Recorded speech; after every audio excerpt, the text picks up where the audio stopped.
guys, I'm back with General Awareness class assignment number 5 of part 2. So आज हम इस assignment में क्या पढ़ेंगे? इस असाइनमेंट में पढ़ेंगे basically management communication 2 and current affairs. ठीक है. So hi guys, my name is Shubham Pandey and I'm your faculty for GS and GK. So let's start with this assignment. So पहला part क्या है? Management communication 2 का. So देखते हैं पहला question क्या बोल रहा है.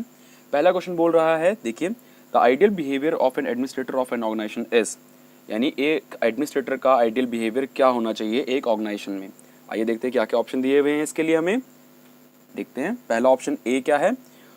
इन्फ्लुएंशियल एंड एसेंशियल होना चाहिए, यानी उसको एक इन्फ्लुएंशियल होना चाहिए, सब पे एक उसका प्रभाव होना चाहिए. बी, इम्पार्शियल होना चाहिए, यानी वो भेदभाव ना करता हो किसी के बीच. सी, ऑर्गेनाइजेशनल वेलफेयर ओरिएंटेड होना चाहिए, कि उसको ऑर्गेनाइजेशन की तरफ ध्यान देना चाहिए या उसके वेलफेयर की तरफ ध्यान देना चाहिए. D, justified according to situation, यानी जो सिचुएशन हो उस हिसाब से उसको एक्ट करना चाहिए. सो द आंसर इज डी, यानी उसको जैसी सिचुएशन मिले उस हिसाब से उसको एक्ट करना चाहिए. ये नहीं उसको भावनाओं में बहना है, ये नहीं उसको कि कुछ भी ऐसे ही कुछ भी एक्ट नहीं करना है, उसको वैसे ही एक्ट करना है जैसा सिचुएशन हो. ठीक है, चलिए अब हम लोग आगे बढ़ते हैं. सो देखिए नेक्स्ट क्वेश्चन क्या बोल रहा है. नेक्स्ट क्वेश्चन बोल रहा है कि the maximum number of members in a private company. आपसे पूछा है कि मैक्सिमम नंबर ऑफ मेंबर्स कितने हो सकते हैं प्राइवेट कंपनी में. तो मैं आपको उससे पहले बता दूं कि there are two types of company, यानी first is private company, second is public company.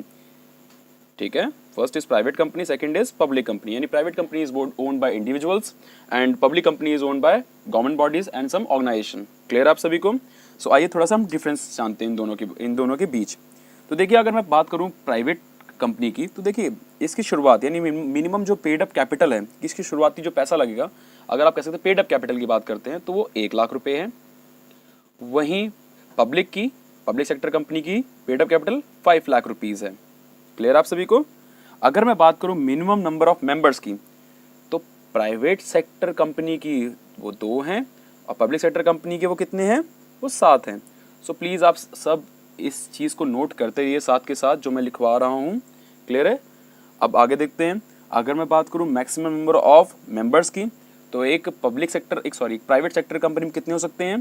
That is 50 हो सकते हैं. और पब्लिक सेक्टर में दैट इज़ नो रिस्ट्रिक्शन, यानी पब्लिक सेक्टर में कोई रिस्ट्रिक्शन नहीं होती है. नो रिस्ट्रिक्शन यानी कितने भी मेंबर हो सकते हैं, याद रखना आप लोग. क्लियर है. अच्छा, और देखते हैं ट्रांसफरेबिलिटी ऑफ शेयर, यानी क्या हम शेयर को ट्रांसफर कर सकते हैं. दैट इज, क्या हम प्राइवेट सेक्टर कंपनी के शेयर को ट्रांसफर कर सकते हैं? The answer is no, a big no. हम ट्रांसफर नहीं कर सकते हैं. क्लियर है. वहीं अगर मैं बात करूं पब्लिक सेक्टर कंपनी की, तो yes we can transfer the shares.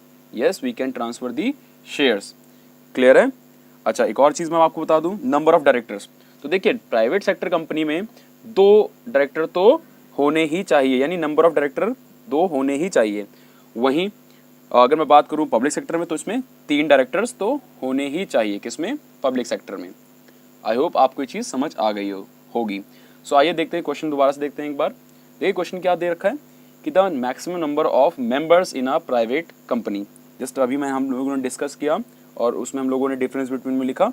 तो the answer is again 50. Clear है. चलिए हम लोग आगे बढ़ते हैं.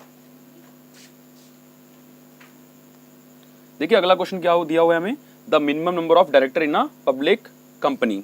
सो अभी हम लोगों ने पिछले क्वेश्चन में यही चीज डिस्कस की. तो the minimum number is 3. Very good. चलिए हम लोग अब आगे बढ़ते हैं. सो देखिए, in which type of company there is no restriction on the transfer of shares. ये चीज भी हमने पहले क्वेश्चन में ही देख लिया कि पब्लिक सेक्टर कंपनी में कोई रिस्ट्रिक्शन नहीं होती है, आप कितनी बार भी शेयर को ट्रांसफर कर सकते हैं. क्लियर है आप सभी को. चलिए अब हम लोग आगे बढ़ते हैं. ओके, सो क्वेश्चन पूछा हुआ है, the board of director of a joint stock company is elected by A general public, B government bodies, C the share holders, D the employees. देखिए एक जॉइंट स्टॉक कंपनी वो होती है जहाँ पे कहीं ना कहीं एक आप कह सकते हैं कि जहाँ पे स्टॉक्स लोग आके उस पर्टिकुलर कंपनी में आके इन्वेस्ट करते हैं, यानी वहाँ के शेयर्स लेते हैं. ठीक है. सो ऑब्वियस ही बात है, जहाँ पे शेयर होल्डर्स होंगे वही कंपनी या वही लोग ही होंगे जो बोर्ड ऑफ डायरेक्टर्स, यानी जो भी लोग जो मेन बोर्ड है उसमें जो डायरेक्टर है उनको चूज करेंगे। So the answer is C, the share holders. Clear है? चलिए अब हम लोग आगे बढ़ते हैं। अगला क्वेश्चन आपसे पूछ रहा है, a decision is taken to put capital of the company in different assets, what is this decision called? इस डिसीजन को क्या बोलेंगे कि हम लोग जो हमारा कैपिटल है, जो हमारे पास पैसा है, उसको अलग अलग तरह से इन्वेस्ट करना ताकि हमें एक अच्छा रिटर्न मिल सके, इस डिसीजन को हम क्या बोलेंगे? आपके पास देखिए 4 ऑप्शन है। A dividend decision, B investment decision, C financial decision, या D working capital decision. So the answer is B, investment decision. Investment क्यों? क्योंकि हम लोग इन्वेस्ट करेंगे तभी तो वहां से रिटर्न मिलेगा। क्लियर है? चलिए अब हम लोग आगे बढ़ते हैं। आगे आपसे पूछा हुआ है, which is the highest level of need in the Maslow motivation. देखिए मैस्लो जो थे उन्होंने एक थ्योरी दी थी, that is Maslow theory of motivation. अच्छा, उसमें क्या था? उसमें देयर आर 5 लेवल्स, उसमें टोटल 5 एक ट्राइंगल ऐसे कर रखा था, ट्राइंगल था, एंड इस ट्राइंगल में there are 5 levels, 1 2 3 4 5, and each level is for, first level था वो था सेल्फ एक्चुअलाइजेशन का। किसका था? सेल्फ एक्चुअलाइजेशन का। सेकेंड लेवल जो था वो था एस्टीम का। किसका था? एस्टीम। थर्ड लेवल जो था वो किसका था? लव एंड बिलोंगिंग का था, लव एंड बिलोंगिंग। उसका फोर्थ लेवल जो था वो क्या था? Safety needs. एंड जो लास्ट वाला था वो क्या था? Physiological needs. Good, physiological needs. एक करके समझते हैं।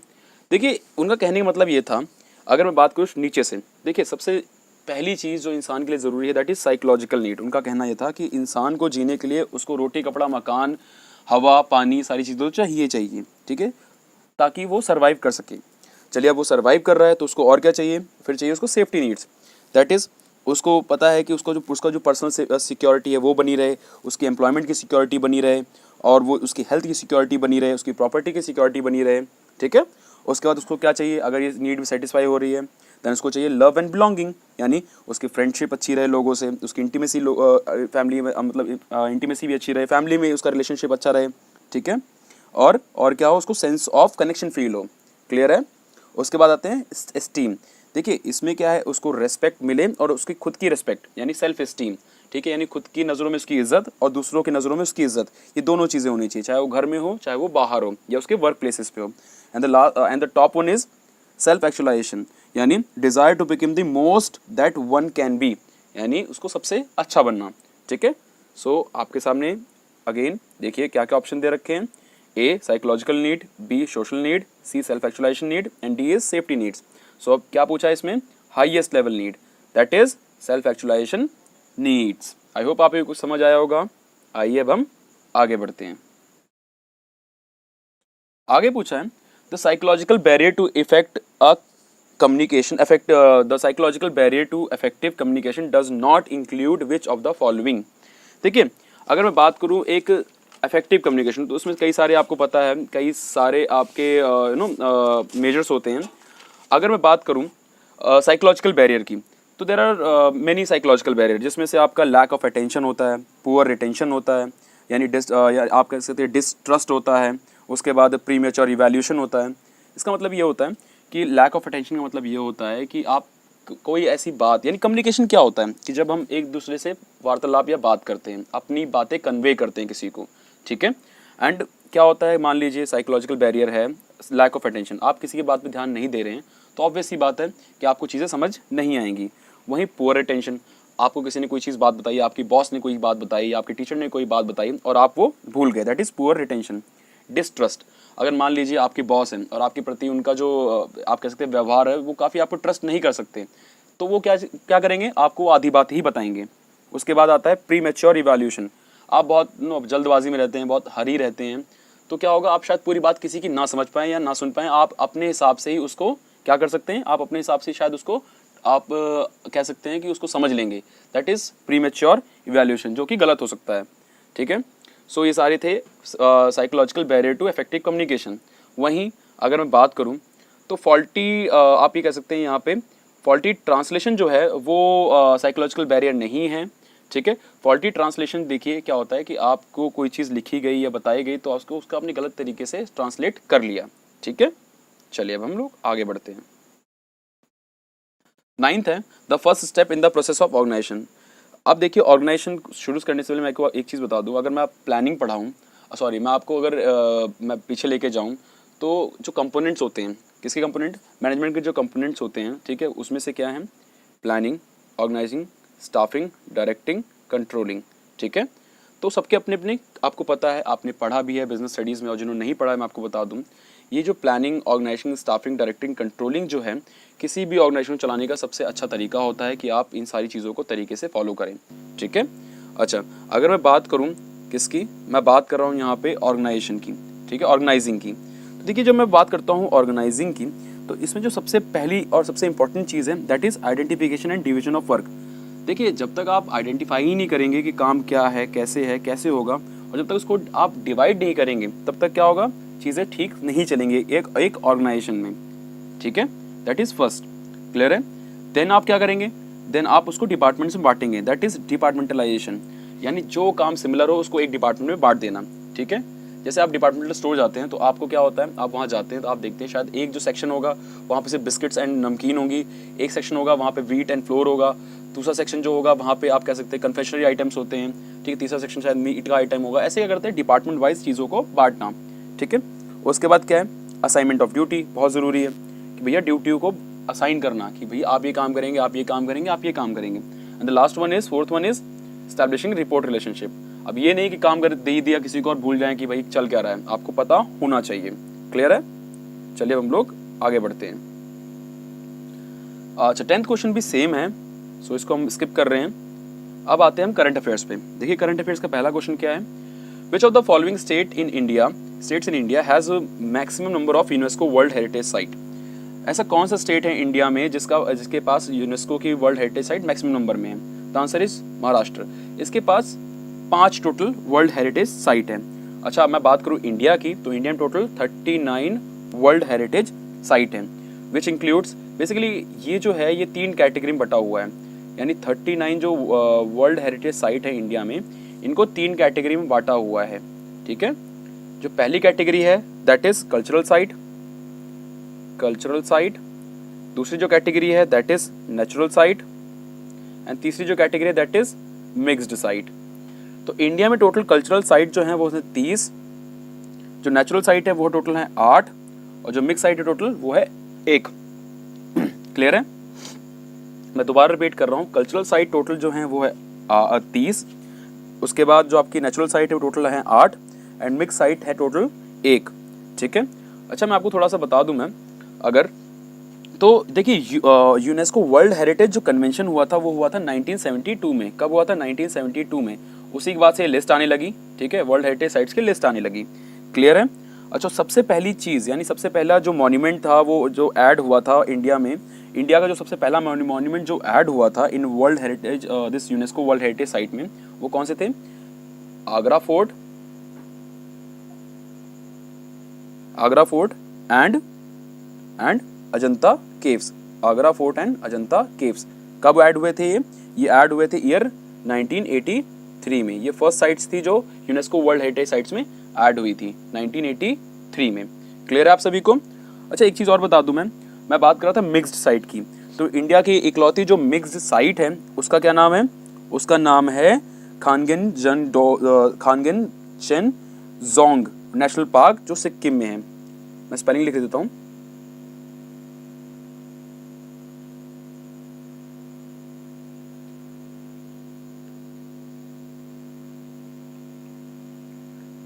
खानगेनजेनडोंग national park, and it is in Sikkim, clear है। ये क्वेश्चन कई बार पूछा भी गया है कि इंडिया की इकलौती मिक्स साइट कहाँ पे है, that is in Sikkim, Khangchendzonga Sikkim, clear है। चलिए अब हम लोग आगे बढ़ते हैं। अगला क्वेश्चन आपसे पूछा हुआ है कि the world's first all digital art museum has opened in which country. The answer is Japan, ठीक है, टोक्यो में खुला है। ये कब खुला है, 2018 में खुला, ठीक है। चलिए आगे बढ़ते हैं। थर्ड क्वेश्चन क्या पूछा हुआ है, India's longest rail road bridge Bogibeel bridge has built over which of the following river. देखिए रेल रोड ब्रिज का मतलब क्या होता है कि उस पर रेल भी चलेगी एंड रोड भी होगी, ठीक है, यानी ऊपर या नीचे कहीं रेल चलेगी और रोड भी होगी, ठीक है।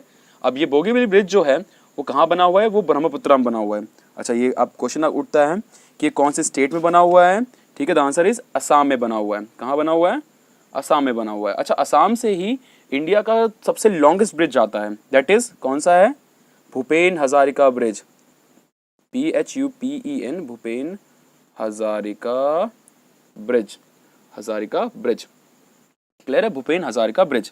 अच्छा, ये बेसिकली दो आप कह सकते हैं डिस्ट्रिक्ट, यानी अरुणाचल प्रदेश और असम के दो डिस्ट्रिक्ट को कनेक्ट करता है। अरुणाचल प्रदेश का डिस्ट्रिक्ट है धोला, THOLA, और असम का डिस्ट्रिक्ट है सादिया, SADIA। इन दोनों डिस्ट्रिक्ट को कनेक्ट करता है भूपेन हजारिका ब्रिज। और इसकी अगर मैं बात करूं लंबाई की, यानी लेंथ की अगर मैं बात करूं, तो भूपेन हजारिका की जो लेंथ है दैट इज 9.15 किलोमीटर, ठीक है। वहीं अगर मैं बात करूं बोगीबील ब्रिज की, तो इसकी जो लंबाई है वो है 4.94 किलोमीटर। आप लोग प्लीज़ ये सब लिख लेना क्योंकि ये सब बहुत काम का है, क्लियर है। चलिए अब हम लोग आगे बढ़ते हैं। अच्छा, ये दोनों ही ब्रिज जो हैं, मैं बता दूं दोबारा से, ये दोनों ही ब्रिज ब्रह्मपुत्र रिवर पे बने हुए हैं, ठीक है।